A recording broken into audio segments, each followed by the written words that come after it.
Welcome to the Real Estate Investing Podcast, where we help you unlock your potential freedom through land investing, real estate investing, and entrepreneurship.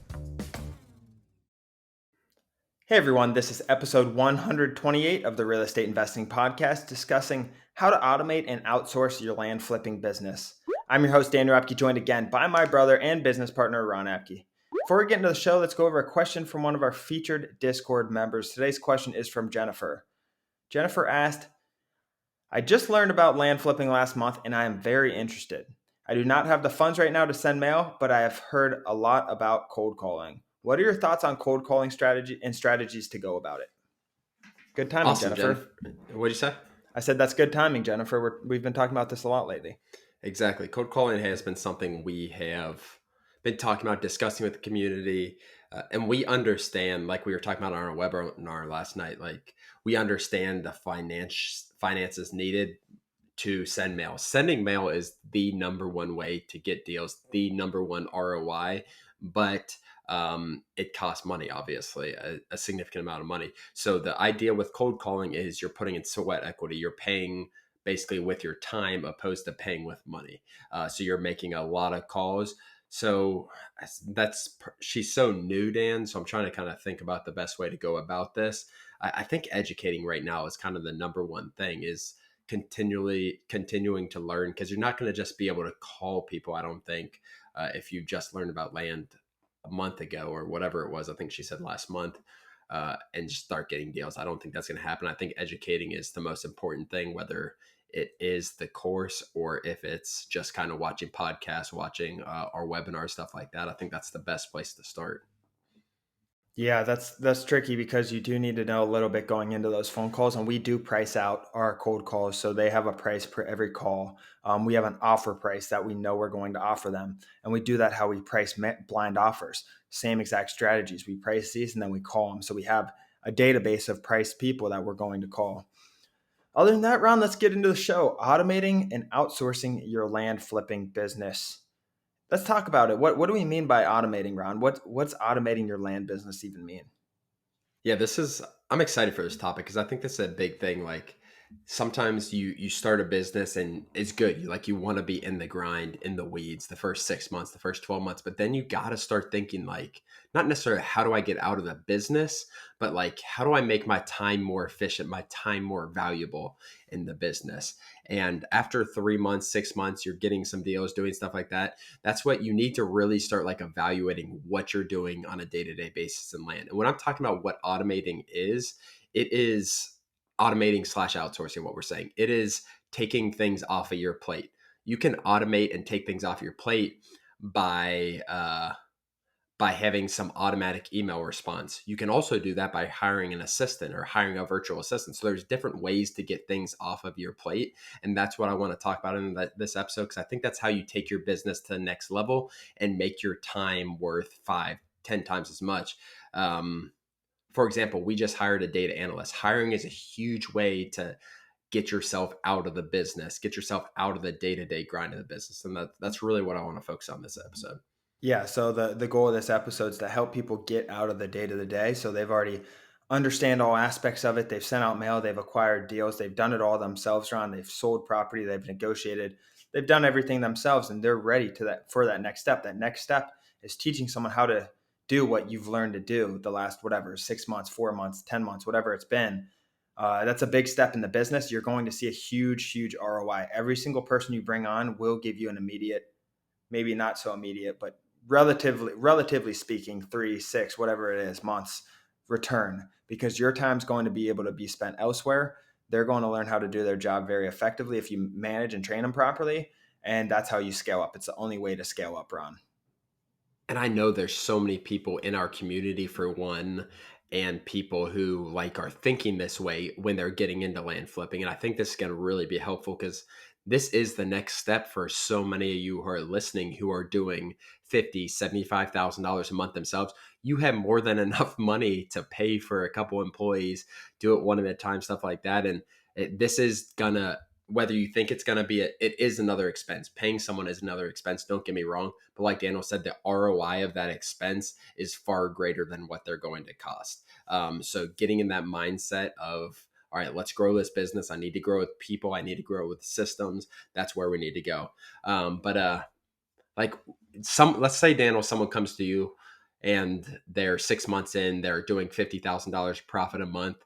And they're like, I don't want to, I want to start to get out of the day to day. I'm doing 8 hours of nonstop work. A lot of times I'm getting calls at night. Like, what would be your advice for them to that first step to not necessarily get fully out of the day to day, but that first step to decrease their hours in the business? The first thing I would ask them is what do you enjoy doing and what don't you enjoy doing? Like that's the first thing I would go about it because it's more sustainable for you to do something that you like to do. If you like to be on the phone, stay on the phones. If you like to price and send the mail, send the mail. If you like to do all the title work, continue to do the title work for now. What do you not like? Also, what's taking up? My second question would be what's taking up the most amount of your time? And in this business, we already know what they're going to answer for that second question, Ron. But I mean, there's so many tedious task with this business, Ron, that we always say hire a VA first. I don't know. It wasn't our first step. It's the easiest entry point for your first step because it's $3 an hour versus an American who's $20 an hour, whatever you pay Americans. So it's an easier entry point to hire a virtual assistant to get those tedious tasks up. Now, if you have $5,000, $10,000 a month, $5,000 a month that you can invest for that, whatever that is, Ron, that you can invest in an American employee, I think that will probably boost you forward quicker. Personally, I do. And then you can hire a VA on the side just to scrub your data and do some of the back end stuff, list your properties, things like that, Ron. But I do think hiring a transaction coordinator or salesperson or some sort of partnership, Ron, even if it's like what Mike's doing, something like that. Like Mike just completely outsourced his inbound calls to a partner in the land community who is claims to be good at negotiations. And no, I think they actually are good at negotiations, but they're good at negotiations and they're good at answering those phone calls, Ron. So he was able to do that with a partner in the community to exit that. Even though it's not as sustainable because it's not a long-term employee, it's an immediate solution to help him out now. And that's what he was looking for. So everyone's situation is a little bit unique, Ron. Yeah, exactly. And that's a good point. You need to evaluate your situation. Like that's what I did when we first start. Like you need to evaluate what you're doing on a day to day basis. I would assume like my question for Daniel was someone who's doing $50,000 a month, 6 months, and I would assume you're doing this full time. I guess it's not 100% guaranteed, but for this conversation, we're going to assume you're full time. It doesn't really change that much, honestly. What you need to start doing though is evaluating your. I think that's actually probably the first step. If you're working a job and making 50,000 a month, quit your job and let's make this $75,000 a month, $100,000 a month with an employee. But that's a different conversation, I guess. But evaluate what you're doing. What is taking up so much of your time? Do a time study. So do work a complete day. Write down 15-minute increments. What you're doing every 15 minutes, and then at the end of the day, at the end of the night, maybe do this for 3 days straight. After 3 days, like look and like, all right, those 15 minutes can be outsourced with a 5-minute Loom video that I can send to a VA and they do that. All right, you'll take a 2 hours out of your day like that, like extremely quickly if you actually evaluate what you're doing on a day-to-day basis and then make a couple training videos for someone to do. So I think that's the first step. And I think a VA is a good first step because it's just a cheap option, Dan, to be honest with you. It's just such a low investment. If something doesn't work out, it doesn't work out and you have to make changes. But you can do a VA and then a transaction coordinator really quick back to back. We actually did transaction coordinator, then VA really quick back to back. It was probably within the same month or two. So I think those first two are really important. Yeah, the VA is super, super easy to hire. There's a ton of them out there. They're good employees. They're very loyal, smart, and they can do a lot of the tasks you're looking to outsource. That's why we recommend that. I just don't want. I see too many people doing this, and I used to do it with my electric bike, my e-commerce company, Ron. Like, just I had a squad of virtual assistants working for the business, Ron, and it's like I don't want people in the land investing, which is real estate, which is I just don't want everyone getting just so hung up on having to use VAs because you can get very qualified salespeople that give you a great return on investment. You can get very competent transaction coordinators that, that give you a very good return on investment. Just because they're more expensive doesn't mean they don't give you a better return on investment. Not saying VAs, I'm not saying that's true or not true. I'm saying they can give you very, very strong, sustainable, long-term results and good return on investment. So I don't want people just being like, oh, we can get 5 virtual assistants instead of getting 2 American employees. We look at sustainability, Ron. We want this business to be around 20, 30 years, your business. So what's going to set us up for success is paying someone 48 extra $1,000 if you're netting over $1 million really going to make or break your business, Ron, when they can have that level of competence that we're looking for. So that's what I don't want people to get in that habit of doing, just hiring all virtual assistants, because I think you do need to bring some Americans in this business. Yeah, and that's like the level one of that kind of time study that I was talking about. It's like those just tasks. Like there is no darn reason when I'm making $500,000 a year. Not talking about me personally. In your guys' situation, if you're making 50,000 a month, there's no reason you should be scrubbing data anymore. There's no reason you should be. I don't know, posting properties probably, honestly. Maybe you get the pictures together, but don't post the properties. Posting drone hiring stuff, and that's all stuff like that's that level one, like with that time study that I talked about. Like get rid of that. It is the lowest level stuff. And then like you have the next level stuff. You can say, Dan, like what you don't like, what you like, but I just personally think like that transaction coordinator position, I definitely I think that should be the next position hired in one of those orders. I don't think many entrepreneurs who are like that I see in this are like, I love transaction coordinator stuff. I love being organized and doing all this stuff and talking to these people. I don't think there's a great ROI on that. It's a very valuable position, and we have someone amazing at her job who does a really good job and really helps us. But I do think that should be the position hired, the first American position hired. Yeah, it's a position that they can do if you hire it right. They can do a lot of different things too. Like they can answer inbound leads, Ron. They can look at contracts and negotiate with buyers on the buy end. Maybe they're not the best salesperson on the front end. Maybe you hold that down and you hold pricing down.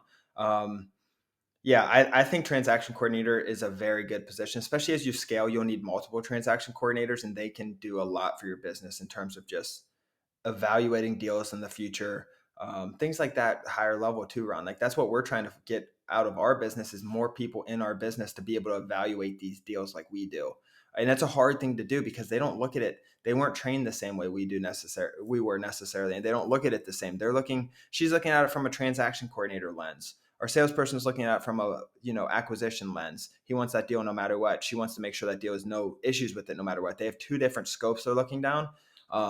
That's like the highest level run is like those deal analysis / management roles that we talk about a little bit. Yeah, I agree. So going kind of past that, Dan, like let's say someone person's at 6 months, and they are like, I'm all in. Like it's 6 months, I'm making 50,000 a month. I want to hire someone. These next 12 months, I want to focus on getting myself out of the day to day business. I think it's realistic over a 12-month period. Like what would be like you got to attack that hard if you're trying to like get completely out of the day to day because you need to have a lot of people trained within the next 12 months, and you also need to scale your business up to more than 50,000 a month.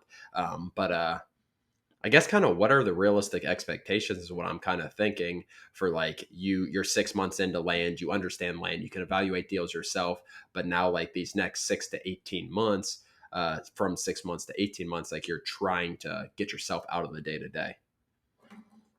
Yeah, you got to start slow. Just start with one employee and then build that up. You have the vision on long term, but just keep outsourcing. Like once your TC is trained properly, you feel good about the TC, then go get a salesperson. You feel really good. You got to take it one step at a time. You do not want to rush hiring, especially at first. Like we said, we need our pillars to be very, very stable. That's the foundation of our business. We need the structure to be very, very stable, Ron, and everything else branches off of that. And that structure holds it down. So you want to hire, I always say, hire slow, fire fast. You want to get this structure down well. So I wouldn't rush it, Ron. 6 or 12 months to get out is realistic. You better start now. But the hardest part about the business is analyzing those deals. So if you want to get out as soon as possible, you better get someone in there and have them start analyzing deals for practice right away, because that is one of the most valuable positions and things you can do in this is understanding and evaluating land. And two, one of the hardest things to do, because as you guys have seen, if you're in the land industry, there are a lack of comps. Land has so many different variables, shapes, access, things like there's just so many different things to look at, Ron, with land So, and it's extremely hard because there's such little comps. Hmm. I 100% agree. So a couple of things to think about, like you're 6 months in, next 12 months you're trying to get out, is I think having some kind of training program. You need to start recording videos. Do not just have one-on-one Zoom calls with all your new employees and teach them how to do everything like that. Yes, there's some hands-on value to that, and you'll still have those calls. You need to record videos on every single process in your business, so the next person, it's not as hands-on. um, so one is kind of getting those processes. Hopefully you have a CRM and it's not Excel and pen and paper and stuff like that, because you need to have some kind of process. So think about it 12 months from now when you're completely out of business. Like, how are you going to know what's going on with your business? You need to know on a monthly basis, on a weekly basis. Like, okay, we sent, ideally you can, 12 months from now you can look at the business and see like, okay, you sent this much mail this week, you bought this much property, you sold this much property, you have this much new property for sale. Okay, I understand what's going on with the business, everything looks good. All right, maybe we need to adjust some mail, and then you just have those top end decisions. So having a training program, I think, is uber important. And then a CRM, systems and processes built in. It's going to be a slow process, like Daniel said. And if it's just you, you probably have very little processes and systems. But like he said, you got to get started now. Yeah, I didn't even think of the systems as much. The systems are a Yo, I mean, massive. the episode was automate, so we kind of, I Yeah, don't know if we led you guys on a little bit, but a lot of we getting went out of the down the business process. is outsourced. Yeah. Yeah, we went down the outsourcing, which is true. Like if you outsource and they're doing all the tasks, but while you outsource to keep that structure and that pill, those that's foundation of your business strong, you have to have good systems in place so things so less things fall through the cracks. And we were talking about this with our consultant, Ron. Here's an example. Like so, let me just ask you a question. How do you, from a due diligence standpoint, how do you manage a transaction coordinator, like numerical wise? Like how what would be one of their metrics? So from due diligence, and that's something we're literally working on right now, is like creating these metrics for all of our positions that, like, okay, you should be this. The main thing with due diligence right now is the speed. And one thing with the speed of due diligence, so they have it in due diligence and then they send it for final approval before it goes to escrow. If they do that from due diligence to final approval in 2 days, that's going to be 2 days. If I look at it in final approval and say, no, you didn't do this due diligence, I'm sending it back, and that clock is still ticking. So I am keeping that clock going until that due diligence is 100% complete and up to my standard and what I'm looking for. So it's the speed of due diligence, and it's also the accuracy of due diligence is really, really important. Exactly. But that leads me to my point. So we're measuring off speed, which accuracy naturally is going to fall off a little bit. So there's that balance. Like we need to come up with a system to be able to, and metrics to be able to analyze her properly. So less is falling. So you don't have too much falling through the cracks. There are going to be things that fall through the cracks though. We had one, we bought a property with a mobile home that had someone living on it that fell through the cracks. That's due diligence. We had to put that in our system in place. Did that fall through the cracks? Because she's measured on getting everything out in 2 days, and that's what we're measuring her at. And at the end of the year in quarterly reviews, we're like, your average time was 2.2, get that under 2. This is all just made up numbers, by the way, guys. I'm just running with things here. But that's the reality of it. Like if we didn't have those systems and metrics in place, we wouldn't have anything to really measure and anything to adjust to. So I don't want to, this might have been complicated for people these last like 2 minutes we've been talking around. I don't want to overwhelm people. We didn't get there overnight. This has taken a long, long time to build out these systems and processes. You have 12 months, like we said, months 6 to what's 12 months after 6, 18 months, 6 to 18 are about systems, processes, and outsourcing. That's a long time. You can get a lot done in 12 months. Just take it one step at a time, guys. Yeah, I think that's the number one thing. Like, if you took this episode and like, I gotta do all this right now, like it's gonna be a tornado of things coming at you. But if you're like, okay, I took this episode, I digested it, okay, let's first do my time study. Let's do a time study for the next 3 days. And that's what I said, do a time study. So next week, Monday, Tuesday, Wednesday, whatever the day is when this is coming out, let's review my 15-minute intervals. Okay, this is, I can remove all this stuff. I can save myself 2 hours a day. I just got to make 5 or 10 Loom videos and hire a virtual assistant to do these tasks. Okay, now what's the next thing? Obviously, you got to manage that person and then just move on just tackle one thing at a time, guys. And you look back 12 months ago, where you've come, it's insane to look at. Yeah, I agree. Just move it. Like we've been saying that a lot, Ron. And small, consistent steps is better than just little sprints at a time. Just stay consistent with it. You'll look back in 3, 6 months and be shocked at where you came from. It's more about consistent work and moving forward slowly, Ron. But I don't have much more to add, Ron. What about you? No, I'm good. Awesome. Well, thank you guys for joining. If you guys have not, please leave us a review on Apple Podcast. It helps our business grow. It helps us drive our mission forward, and it keeps us completely ad free for you guys. Other than that, thank you for joining, and we'll see you next episode. Thanks, guys.